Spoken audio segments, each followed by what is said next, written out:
Hey guys, how long have you been draping for? Has it been a few months, a few days, maybe even a couple hours? Regardless of where you are in your draping journey, I need you to get a feel for what the difference is between stiff and loose draping panels, right? You need both of them for your designs, and I'm going to give you the tea on what it looks like to use both types of fabric. What if you were able to know exactly what fabric blends to buy and also where they should go on your backdrop? That would be a game changer for you, wouldn't it? I'm going to give you a quick key tip on understanding the differences between stiff and loose fabrics and why you need both. Trust me, sis, no one is going to pay $1,000 for a backdrop laced with all stretch fabric or one that's stiff as a board because it has only stiff wool fabric installed on it, right? Now follow this key tip to be on your way to leveling up in no time. Now I know you're probably asking, who is this chick? Well, guess what? My name is Precious Stevens and they call me the Draping Queen. Simply put, I believe designers deserve more money and I help them get it. But more on that in a moment. But for now, let's dig in.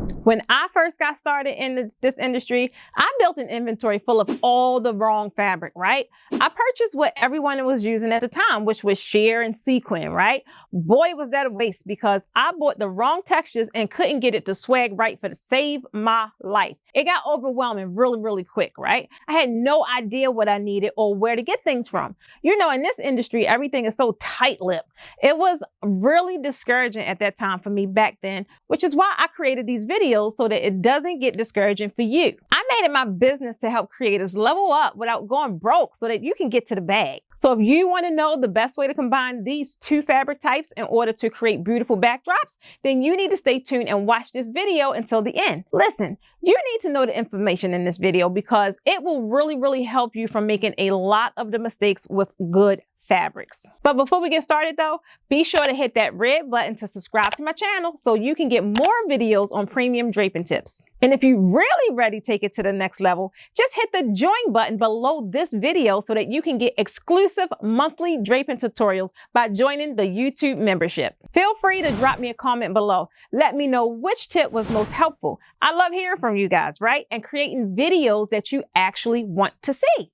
All right, guys, so now that the housekeeping is done, now let's talk about the difference between stiff and loose fabrics, right? Stiff fabrics like voile are named so because they do not have any give to them, right? You're going to have to iron them, steam them, and really work your hands to get them to look a certain way. Because of their lack of stretch, the best way to use them is for making your pleats for the inner portion of your backdrops. With stiff fabrics, you don't want to use them for any kind of swagging, right? You only want to use them for pops of color and added texture. Stiff fabrics should be used strictly for fillers in your backdrop because they're going to show up straight and smooth in your design. Makes sense?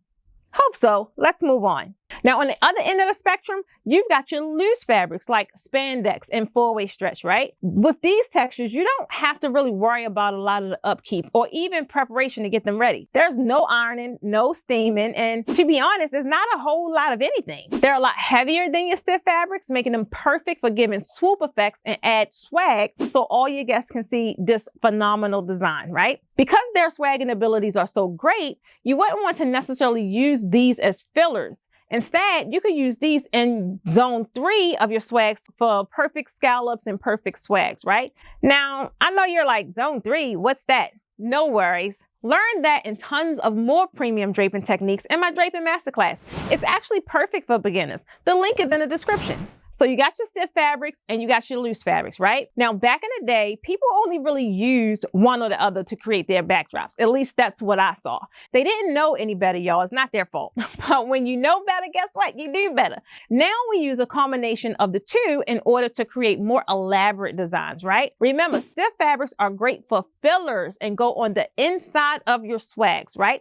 Looser fabrics help create a razzle-dazzle like swoops and swags, so they go on the outside. So now that you know more about the stiff and the loose fabrics and how to incorporate these two textures in your designs, I want to remind you about the spring line that I just launched not too long ago, right? This line will give you the best fabrics to use in all of your spring events, including some of the ones that I've actually mentioned, like spandex and chiffon, right? Just make sure you click the link in the description to be the first to get your hands on some. Don't forget to like this video and let me know in the comments if you found this to be helpful. And lastly, if you're looking to learn premium draping, you gotta check out my bonus introductory course for premium draping that you can get instant access to by clicking the link in the description. Best of all, it's totally free. And it's the perfect place to get started for premium draping, right? This is simply going to enhance what you already know. And trust me, it's a game changer. I hope to see you guys on the inside.